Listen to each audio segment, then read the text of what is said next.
Alright, hey, what's up guys? So today I'm going to give a quick crash course on how to fly your first RC sim. And I think this is one of the best times to do this just because of how accessible the controllers are and as well as the software is for this. And I think, everyone knows flying an RC sim is one of the best ways to get practice in even before you have a plane. And even after you have a plane, it's a good way to just keep your skills sharp, I guess. So the first thing I'm going to do is I would recommend getting one of these modern controllers or transmitters. This in particular is the Radiomaster Pocket Express LRS edition. I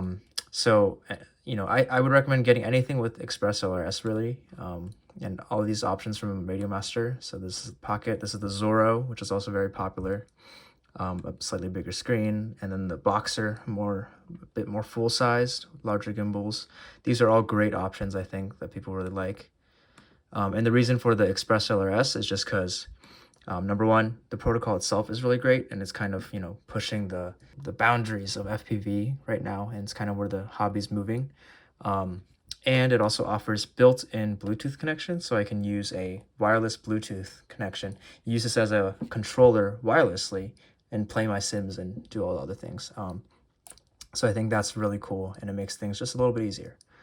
So yeah, these are all great options. I'm going to be using the Pocket today. And then moving on from the controllers, so after you pick up your controller, for the actual sims themselves, I have 3 options up here.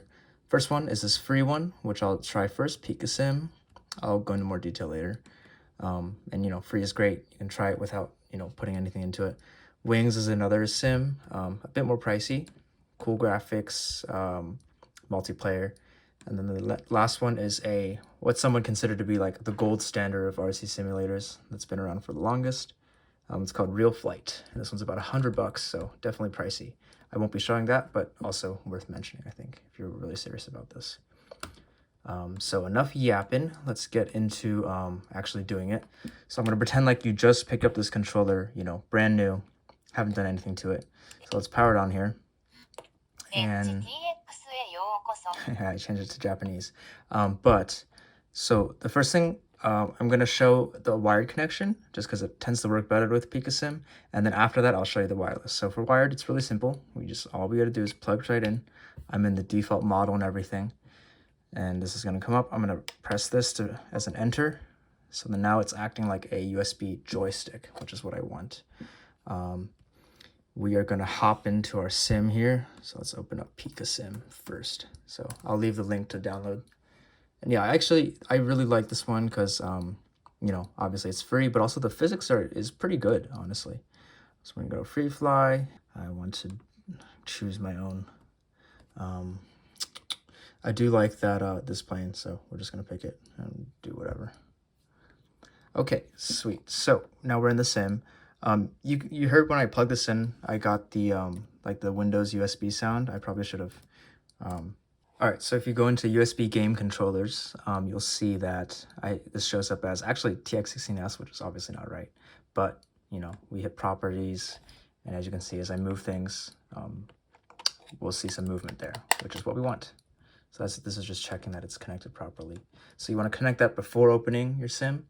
And now that I open it, you'll see nothing moves right now. Well, because it's paused. But even after I unpause it, it's not connected.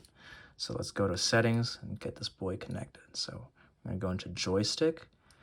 And then, as you can see, when I change the joysticks, other ones will appear as unavailable. So we do want joystick 0. And then enable joystick. I'm going to click this. And then instead of calibrating, it should already be good, so we don't have to mess with that too much. Basically, you'll see each of these inputs shows up, so you can just move your sticks around and, oh, I realized that this is the roll input. So I'll just map each of these to their appropriate input. So this is the roll. This is the pitch. As you can see, it goes to -1 to 1, so I'll change this to pitch. Yep, so that's good. You can also reverse it if it turns out to be reversed. Let's see what this is here. Okay, so this is throttle. It's in this normal order. And then I'm guessing the next one is yaw. Oh, that's not true. Where's our yaw? There it is. Yaw's this one. So put this to yaw. And then we should be good. The buttons are also showing up, so I'm gonna find where my momentary switch is, this one. So let's turn that to relaunch. That's just like a reset, basically. And then we're pretty much good, honestly. I could have saved it, I guess, but it will keep it as I come next time. So now if I move my sticks, you can see we see the onboard sticks moving, which is what we want. Now if we press play, should be able to control this guy. Yeah, so this sim offers both line of sight flying as well as FPV flying, and as well as you know, a few different maps, a few different planes. Nothing crazy, but honestly, yeah, like quite good stall like physics in my opinion. We're gonna switch to whoa, the FPV cam. So these different, yeah, I think it's a really good way to just try it out. You know, get a feel for things. Also, I just wanted to give a little bit more guidance for actually like what I think would be worth practicing with using Picasim as my example. So I think if it's your first time, absolute first time flying, I think practicing, you know, line of sight might be a little bit tough. So going into this third person view might be decent just to, you know, see what the different controls do, how it makes their plane respond, you know, getting used to that. And then eventually, I think one of the best parts about simulator is getting used to flying line of sight. So, you know, you can practice doing circuit patterns, and this, you know, there's plenty of guidance online on how to train flying an RC plane. But I think just for the basics, yeah, you know, practice doing some loops in front of yourself in one direction, you know, the other direction, making sure you know like which way you're supposed to roll the plane when it's facing towards you, because that can definitely get a bit confusing. Yeah, you know, practicing some low passes, and then even eventually doing landings and stuff like that. This sim is good for all of that. There's also wind in this sim, which is actually pretty nice too. I think you can like adjust it and stuff. Yeah, you can even practice. I think this maps with where you can turn the runway on, do landings. But yeah, you can see how those different things feel to you. Let's move on. So that's Picasim. A lot of fun. Now I'm going to show you how to do the wireless connection. So let's unplug this. And the reason I'm not going to show you wireless connection with Picasim because for some reason my yaw input wasn't going through. Everything else was fine. I think just by remapping it from the controller, you should be able to get it to work. But we're not going to go through that today. So wired is totally fine, you know. So to set up the wireless, first we're going to, might be hard to see, but we're going to go into the model. So this is the model button. I'm going to hit the button to scroll pages over. I'm going to scroll to this setup. So this is the model setup. I'm going to use the scroll wheel to go down, down, down to where it says internal RF. We are going to turn that on. So this is basically communicating to the internal Express LRS module. And you're going to want to do this if you just want to use Express LRS at all, actually. So that's good. Press the return to exit to the menu. And then we're going to press the system to run our Express LRS script. So enter. And you can see once the stuff starts showing up, that means we are successfully connected. This is where you change your Express LRS settings. You can see we have the transmitter power. But all we really care about right now is this, a BLE joystick, Bluetooth, I think low energy. So I'm going to press enter. And then it basically just starts running it. I'm not going to exit the page. And you basically just pair it as if you would like, you know, any Bluetooth controller or even headphones. I already have it paired here, so it's it shows up as connected, but it's going to show up as this. Yeah, so you just hit add. So now that we are connected, actually if I go into the USB game controllers, properties, you can see all this stuff is coming through. So we are connected. Let's open up our next sim called Wings, just to test out this Bluetooth. Yeah, so I got this recently. It's pretty good. The graphics are beautiful and stuff. It runs a little bit poorly on this laptop because it's a bit of a this is a bit weaker laptop.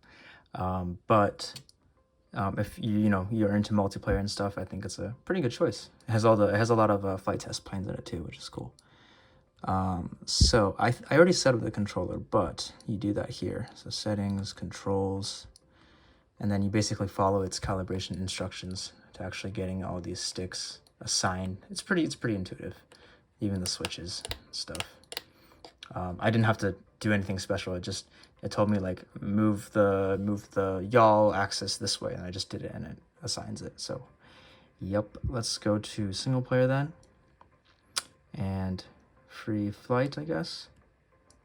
FPV or just this one, right? I don't care. Yeah, so you can see the Bluetooth actually works pretty well. And this is, if it matters, this is Express LRS 3.3.0, so one of the most recent ones as of this video. I think the Bluetooth used to be a bit more finicky, but now it's actually pretty smooth. You can see my guys are moving, and I have my button set to launch, so let's just launch it here. Whee. Change your camera. So yeah, now we're in this, you know, Bluetooth, no wires oh shit. No wires at all connected to it. And the latency is not bad. It might appear a bit worse than usual just because of the laptop screen and such. But when I'm playing Liftoff on my gaming PC, it's actually quite responsive. Yeah, so this is a pretty good sim. It also lets you do line of sight like you saw before. And there's also like, you know, more traditional planes instead of wings, which is pretty cool. So yeah, a bit more pricey, but worth doing if you want to play with friends, have some more pretty graphics. Yeah, that's kind of it, honestly, for this video. Just wanted to show you guys how to do that, connecting the controllers to the PC. Honestly, very simple. And then getting started with Picasim as well as wings a little bit. I don't know as much about this one, so, but yeah, a lot of fun. That is all. So thanks for watching.